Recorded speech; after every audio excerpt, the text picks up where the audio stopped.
नमस्कार साथियों, सिंधु घाटी सभ्यता के व्याख्यान में आपका स्वागत है। आज हम बात करेंगे इस सभ्यता का सामाजिक और धार्मिक जीवन से संबंधित। तो शुरू करते हैं सिंधु घाटी सभ्यता का सामाजिक जीवन। देखिए, सिंधु घाटी सभ्यता का, हड़प्पा सभ्यता का जो धार्मिक समाज की बात करें तो ये मात्र सत्तात्मक समाज था। कैसा समाज था? मात्र सत्तात्मक, मतलब नारी और मात्र देवी की ये पूजा करते थे, उनकी उपासना करते थे। ठीक है, क्योंकि कई नारी की मृण मूर्तियाँ भी हमें प्राप्त हुई है, उसके आधार पर भी हम कह सकते हैं ये। और जो परिवार था, समाज का जो परिवार था, वो जॉइंट वेंचर मतलब संयुक्त परिवार के रूप में ये रहते थे। संयुक्त मतलब एक साथ ये लोग रहते थे सिंधु घाटी सभ्यता के। और इनका जो खान पान था वो शाकाहारी भी थे और ये मांसाहारी भी थे। दोनों ही प्रकार का ये भोजन करते थे। और यहाँ से युगल समाधियों से पता चलता है कि सती प्रथा का प्रचलन था। युगल समाधियों के आधार पर युगल समाधियाँ हमें यहाँ से प्राप्त हुई है, तो उसके आधार पर हम कह सकते हैं कि सती प्रथा का प्रचलन यहाँ पर था। ये ध्यान रहे। यहाँ से अंतिम संस्कार की 3 विधियाँ का पता चलता है। कौन कौन सी 3 विधियाँ? पूर्ण समाधि, आंशिक समाधि और दाह संस्कार। ठीक है, दाह संस्कार। ठीक है, पूर्ण समाधि मतलब पूर्ण रूप से शव को मिट्टी में दफना देना, ये पूर्ण समाधिकरण है। आंशिक समाधि मतलब या तो अपने उसका दाह संस्कार करने के बाद उसके कलश को दफना देना, या फिर पशु पक्षियों को खाने के लिए उस शव को दे दिया था, और जो भी उसके अवशेष रहते हैं उसे दफना देना, ये आंशिक समाधि के अंतर्गत आता है। दाह संस्कार की बात करें तो शव को अग्नि में, आग में जला देना। आज भी वर्तमान में इन सभी संस्कारों की प्रासंगिकता हमें देखने को मिलती है। ठीक है, और हम इसमें अगर और डिटेल में बात करें तो आंशिक समाधि के प्रमाण हमें मिलते हैं हड़प्पा स्थल से। कहाँ से मिलते हैं? हड़प्पा स्थल से। और दाह संस्कार के प्रमाण हमें मिलते हैं मोहनजोदड़ो से। कहाँ से मिलते हैं? मोहनजोदड़ो से। क्लियर? आंशिक समाधि के जो प्रमाण हमें मिलते हैं वो हड़प्पा स्थल से, और दाह संस्कार के जो प्रमाण हमें मिलते हैं वो मोहनजोदड़ो से मिलते हैं। देखिए, एक स्थल है रोपड़, पंजाब में है। यहाँ से मनुष्य के साथ कुत्ते को दफनाने के, कुत्ते और मनुष्य को एक साथ दफनाया गया है, इसके प्रमाण इन दोनों के शव हमें एक साथ मिला है। दोनों के शव वो कहाँ से मिले? रोपड़ से मिले हैं। देखिए, रोपड़ और कुत्ते और मनुष्य को एक साथ दफनाने के जो प्रमाण की बात की जाए तो हमें नवपाषाणकालीन स्थल बुर्ज होम हड़प्पाकालीन स्थल नहीं है, नवपाषाणकालीन स्थल है। वहाँ से भी ऐसे कैसे प्रमाण हमें बिल्कुल देखने को मिला है। मनुष्य के साथ में कुत्ते को एक साथ दफनाया गया है, ऐसे प्रमाण हमें बुर्ज होम से भी प्राप्त हुए हैं। और अभी यहाँ पर हड़प्पाकालीन स्थल की बात करें तो रोपड़ से हमें ये प्रमाण प्राप्त हो रहा है कुत्ते और मनुष्य को एक साथ दफनाने के। यहाँ पर मनुष्य और बकरे को भी एक साथ दफनाया गया है, और वो कहाँ से? इसके प्रमाण मिले हैं गुजरात के लोथल से।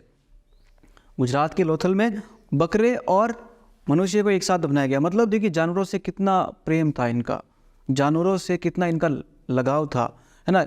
ये इस बात का साबित करता है। यहाँ से हमें मालूम चलता है कि हड़प्पा सभ्यता के जो लोग थे उनका जानवरों के प्रति कितना समर्पण था। अब देखिए, यहाँ पर एक और फैक्ट है, मोहनजोदड़ो से कलश समाधान के साक्ष्य प्राप्त हुए। कलश समाधान का मतलब पहले शव को अग्नि संस्कार करके उसके जो अवशेष बचते हैं, उसके जो अस्थियाँ बचती है, उसको कलश में डाल करके उसको दफना देना, ये कलश समाधान कहलाता है। ये ध्यान रहे। और मोहनजोदड़ो से ये प्रमाण हमें मिला है। और राजस्थान के कालीबंगा से प्रतीकात्मक शवदान के प्रमाण मिले, है ना। ये ध्यान रहे, कालीबंगा से प्रतीकात्मक शवदान के प्रमाण मिले। और एक और तथ्य देखिए, शव पात्रों के चित्रणों में मोर है ना, मोर का चिन्ह चित्रित किया गया है ना। ध्यान रखना, मोर भी देखिए कितना इंपॉर्टेंट है। मयूर की हम बात करते हैं, यहाँ पर मोर पक्षी है, इसका भी कितनी मतलब यहाँ पर शव पात्रों के चित्रण में मोर का चिन्ह देखने को मिला है। ये बहुत ही मतलब मयूर का महत्व दिखाता है हड़प्पा सभ्यता में। हड़प्पा समाज के नगर नियोजन को देखकर ऐसा प्रतीत होता है कि समाज अनेक वर्गों जैसे पुरोहित, व्यापारी, अधिकारी, श्रमिक में बटा हुआ था। यहाँ पर समाज में 4 वर्ग थे: विद्वान, योद्धा, व्यापारी और श्रमिक। हाँ, वैश्य नाम निकल गया क्योंकि वैदिक कालीन संस्कृति अब जब हम पढ़ेंगे तो व्यापारी को वैश्य कहेंगे। देखिए यहाँ पर हम अब वैश्य की यहाँ बात की तो व्यापारी, वैदिक संस्कृति में व्यापारी वैश्य कहलाएगा, ठीक है। और देखिए विद्वान जो है यही आगे जाकर के वैदिक संस्कृति में ब्राह्मण बन जाएंगे, और योद्धा जो है ये क्षत्रिय, और व्यापारी जो वैश्य, और श्रमिक जो है शूद्र। इस प्रकार से ये कर्म आधारित वर्ण व्यवस्था है। ऋग्वेद काल में भी ये कर्म आधारित रहेगी, लेकिन उत्तर वैदिक संस्कृति में हम इस व्यवस्था को जन्म आधारित कहेंगे, जन्म आधारित के रूप में हम देखेंगे। मतलब ब्राह्मण का बेटा ब्राह्मण, है ना, वैश्य का बेटा वैश्य, क्षत्रिय का बेटा शेष क्षत्रिय, और शूद्र। इस प्रकार से ये व्यवस्था है। जातियों की जड़ें की व्यवस्था जो है वो उत्तर वैदिक संस्कृति में हमें देखने को मिलेगी, ठीक है। तो अभी हम यहाँ पर बात कर रहे हैं केवल समाज में 4 वर्ग थे, ये किस प्रकार से आगे जाकर के वर्ण व्यवस्था बनेगी, ठीक है। विद्वान, योद्धा, व्यापारी, श्रमिक की बात की, अभी 4 वर्ग है। और यहाँ पर शिल्पकारों में कुम्हारों का विशेष महत्व था। कुम्हार जो थे उनका विशेष महत्व था, क्योंकि वो चाक पर काफ़ी प्रकार के मृदभांड और, है ना, बर्तनों का निर्माण करते थे मिट्टियों से, ठीक है। तो कुम्हार का विशेष महत्व था। तलवार, ढाल, कवच, शिरस्त्राण, इनके प्रमाण नहीं मिले, इनके प्रमाण सिंधु घाटी सभ्यता में नहीं मिले। तो हम ये कह सकते हैं कि सिंधु घाटी सभ्यता के लोग शांति प्रिय लोग थे, क्योंकि जब तलवार, ढाल, कवच, शिरस्त्राण के प्रमाण नहीं मिले, मतलब युद्ध से वो मतलब हिंसक गतिविधियों को वो नहीं अपनाते थे, और शांति प्रिय लोग थे ये यहाँ के लोग। हमें यहाँ से ये अनुमान लगा सकते हैं। लोग सूती एवं ऊनी दोनों प्रकार के वस्त्र पहनते थे। सूती और ऊनी दोनों प्रकार के वस्त्र पहनते थे। आभूषणों का प्रयोग महिलाएं ही नहीं बल्कि पुरुष भी करते थे। मतलब महिलाएं और पुरुष दोनों ही आभूषणों का प्रयोग करते थे। नवसारों, पहले भी बात कर चुके हैं हम कि नवसारों से एक नारी की मूर्ति मिली है जिसकी मांग में सिंदूर भरा हुआ है। ये बात हम पहले भी कर चुके हैं। और हम ये भी बताया कि जो सिंदूर की परंपरा जो सिंधु घाटी सभ्यता में देखने को मिल रही है, वर्तमान में भी इसकी प्रासंगिकता है ना। आप सनातन धर्म की महिलाओं में देखेंगे तो आज भी वो अपने सुहागन होने का प्रतीक मांग में सिंदूर भर करके देती है, ठीक है। और इस सभ्यता के लोग मुख्यतः मातृ देवी की उपासक थे, मतलब नारी की पूजा करते थे, वो मातृ देवी की पूजा करते थे, ठीक है। शुरुआत में बात कर चुके हैं कि ये जो समाज था मातृ सत्तात्मक समाज था, ठीक है। नेक्स्ट, दूसरा जो मुख्य देवता था वो पशुपति शिव माने जाते हैं, पशुपति शिव माने जाते हैं। मार्शल ने इसे आद्य शिव भी कहा है। देखिए वर्तमान में जो भगवान शिव है उसकी तुलना भी हम पशुपति शिव से कह देते हैं, ठीक है। दक्षिण भारत में आप देखेंगे सदगुरु जी जो एक बहुत बड़ी मतलब धार्मिक रूप में एक संस्था का चलाते हैं, वहाँ पर पशुपति एक भगवान शिव की एक बहुत बड़ी प्रतिमा के रूप में दिखाया, तो वो इसी सिंधु घाटी सभ्यता के पशुपति शिव को वो प्रतीक के रूप में उस भगवान शिव जो आदि पुरुष के रूप में देखते हैं, वो कि पहला मानव है ना, उसके रूप में देखते हैं। यहाँ पर हमें एक मोहर भी मिली है पशुपति शिव की, जिसमें 5 प्रकार के 6 पशु दिखाए गए हैं, 5 प्रकार के 6 पशु दिखाए गए हैं, जिसमें पशुपति जो शिव है उस एक बैठक मुद्रा में बैठे हैं, है ना, और उनके बाएं तरफ गेंडा और भैंसा है, और दाएं तरफ हाथी और चीता है, और सामने 2 हिरण हैं। तो 2 इधर 2 इधर और 2 इधर, 2 2 2 4 2 4 6 पशु हो गए। और कितने प्रकार के? 5 प्रकार के। कैसे कि भैंसा गेंडा 2, हाथी और चीता 2 2 4, और 2 सामने हिरण है, मतलब 2 हिरण है एक जैसे, तो इसलिए हम 5 प्रकार के 6 पशु कह देते हैं। ये पशुपति शिव की बात हो गई, ये मोहर में मिली हमें।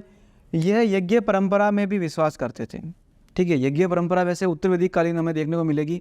ऋग्वेद काल के अंदर स्तुति परंपरा होगी, जिसमें मानव केवल ध्यान की मुद्रा में ईश्वर से अपने ईश्वर को याद करने का प्रयास करते हैं। लेकिन उत्तर वैदिक काल में हम देखेंगे वो कर्म आधारित कर्मकांड आ जाएंगे, यज्ञ परंपरा स्टार्ट होगी। लेकिन सिंधु घाटी सभ्यता के लोग भी यज्ञ परंपरा में विश्वास करते थे, ये ध्यान रहे।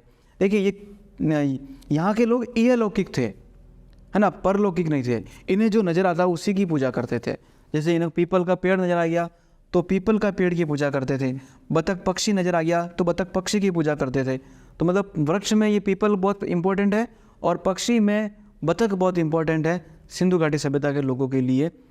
हड़प्पा से तांबे एवं मिट्टी के बने हुए ताबीज मिले हैं, है ना। हड़प्पा से तांबे व मिट्टी के बने हुए ताबीज मिले, इसका मतलब क्या है कि वो अंधविश्वासी लोग थे, है ना।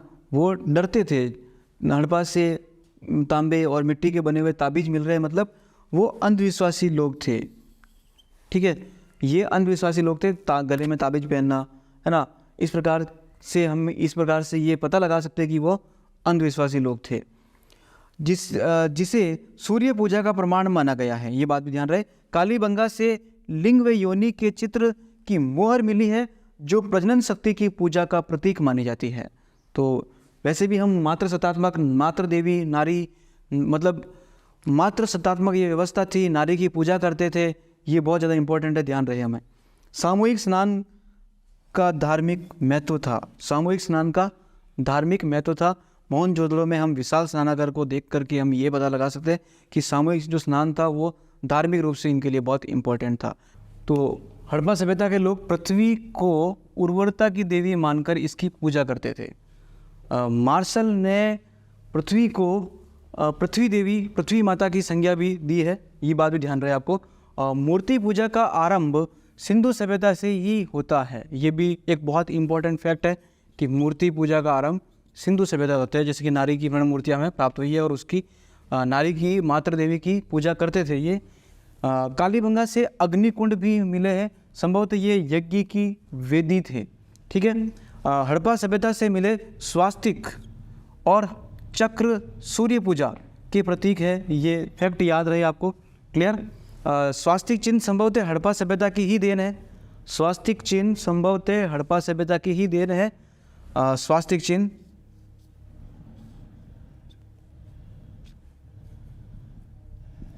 क्लियर, ये हड़प्पा सभ्यता की ही देन है। नाग पूजा, जल पूजा एवं योग क्रिया का प्रचलन था। मतलब शुरुआत में ही बात कर चुके हैं कि हड़प्पा सभ्यता के लोग इहलौकिक थे, मतलब जो इनको दिखाई देता था उसकी पूजा करते थे, जैसे पीपल का पेड़, तालाब, है ना, बतख, और जो भी इनको मतलब जैसे कि फाख्ता मैंने अभी लिखा है, ये क्या है, बतख है, ये एक पक्षी है बतख, ये सबसे पवित्र पक्षी मानते थे। और हाजा क्या है, ये मोर का भी बहुत ज़्यादा इम्पोर्टेंट था, ठीक है। तो यहाँ पर इनका इम्पोर्टेंट था, मतलब ये लौकिक थे, इसकी बात कर रहे थे हम, जिसमें ये नाग पूजा, जल पूजा, योग क्रिया का प्रचलन था, ठीक है। मोहनजोदड़ो एवं कालीबंगा से प्राप्त कुछ मोहरों पर पशु बलि के प्रमाण हमें प्राप्त होते हैं। पशु बलि के प्रमाण मतलब पशु बलि की प्रथा भी सिंधु घाटी सभ्यता से ही चली आ रही है, ठीक है। भारत में लिंग पूजा का आरंभ संभवतः प्रोटो ऑस्ट्रेलाइड जाति में हुआ था। हमने बात करी थी जैसे कि सिंधु घाटी सभ्यता की जब जातियाँ हमने देखी थी, प्रोटो ऑस्ट्रेलाइड, मेडिटेरियन, है ना। तो उसमें प्रोटो ऑस्ट्रेलाइड बहुत ही ये जो थी भूमध्य सागर से आई हुई प्रजाति थी, ठीक है। इसकी काफ़ी बात अपन ने करी है। तो इसी प्रजाति ने लिंग पूजा का आरंभ किया, ऐसा एक मानना है, ठीक है। फाख्ता बतख को कहते थे ये, और मोर को क्या कहते थे, हाजा। मनोरंजन के क्या साधन थे, देखिए मनोरंजन में ये पासे का खेल, मतलब शतरंज, नाचने का, नृत्य, पशुओं की लड़ाई, ये इनके मनोरंजन के साधन थे, ठीक है। और लोथल से हमें खेलने का बोर्ड प्राप्त हुआ, ये भी एक मनोरंजन का साधन। मोहनजोदड़ो से चतुष्कोण गोटियाँ प्राप्त हुई है। हड़प्पा एवं मोहनजोदड़ो से टेराकोटा के मुखौटे प्राप्त हुए। तो ये मनोरंजन, मतलब ये लोग शांति प्रिय होने के साथ साथ ये मनोरंजन में भी काफ़ी आनंद लेते थे, ये भी काफ़ी इम्पोर्टेंट है। तो हमने आज बात की है हड़प्पा सभ्यता का सामाजिक एवं धार्मिक जीवन से संबंधित सभी तथ्यों को महत्वपूर्ण रूप से देखा है और समझा है। तो आज हमने बात की है सिंधु घाटी सभ्यता का सामाजिक और धार्मिक जीवन से संबंधित सभी महत्वपूर्ण फैक्ट को लेकर के, जिसमें हमने जाना कि सामाजिकता के आधार पर देखा तो हमने मातृ सत्तात्मक था, ये इनका जो समाज था वो कैसा था, मातृ सत्तात्मक था, संयुक्त परिवार में रहते थे, है ना। और ये नारी जो थी इनकी काफ़ी, नारी मातृ देवी इनकी पूजा करते थे, है ना। धार्मिक सामाजिक जीवन में हमने ये भी जाना कि समाज की जो व्यवस्था थी उसमें जो वैदिक संस्कृति में हमें देखेंगे कि भाई जो वर्ण व्यवस्था बनेगी, ब्राह्मण, क्षत्रिय, वैश्य, शूद्र, ये इसकी जड़ें हमें यहाँ भी देखने को मिलती है। और हमने देखा यहाँ पर पुरोहित वर्ग, योद्धा वर्ग, है ना, व्यापारी वर्ग और श्रमिक वर्ग, यही आगे चल कर के शायद वैदिक संस्कृति में ब्राह्मण, क्षत्रिय, वैश्य, शूद्र वर्ण व्यवस्था में बने हैं। ठीक है, जिसमें ऋग्वेद काल में हम ब्राह्मण, वैश्य, शूद्र को कर्म आधारित होंगे और उत्तर वैदिक काल में हम इसी व्यवस्था, इसी वर्ण व्यवस्था को हम जन्म आधारित व्यवस्था के रूप में हम जानेंगे। तो ये सामाजिक जीवन से संबंधित हमने बातें करी। फिर धार्मिक जीवन में हमने जाना कि वो इहलौकिक थे, परलौकिक नहीं थे। इहलौकिक में किसकी पूजा करते थे? ये तालाब की, पीपल के पेड़ की, है ना, जिसे पीपल का पेड़, बतख की, है ना, और नाग पूजा, जल पूजा, काफ़ी हमने बात करी है इसमें। और इसके अलावा पृथ्वी देवी को मार्शल ने क्या कहा, ये भी एक महत्वपूर्ण फैक्ट है, पृथ्वी देवी कहा है। ठीक है, तो इस प्रकार से हमने ये भी जाना कि किस प्रकार के मनोरंजन के साधन थे इनके, पासे का खेल, नृत्य, है ना, इस प्रकार से ये मनोरंजन में भी काफ़ी आनंद लेते थे। तो इस प्रकार से हमने आज बात करी है सिंधु घाटी सभ्यता का सामाजिक एवं धार्मिक जीवन से संबंधित सभी महत्वपूर्ण तथ्यों को। अगले वीडियो में फिर मिलेंगे, तब तक के लिए धन्यवाद।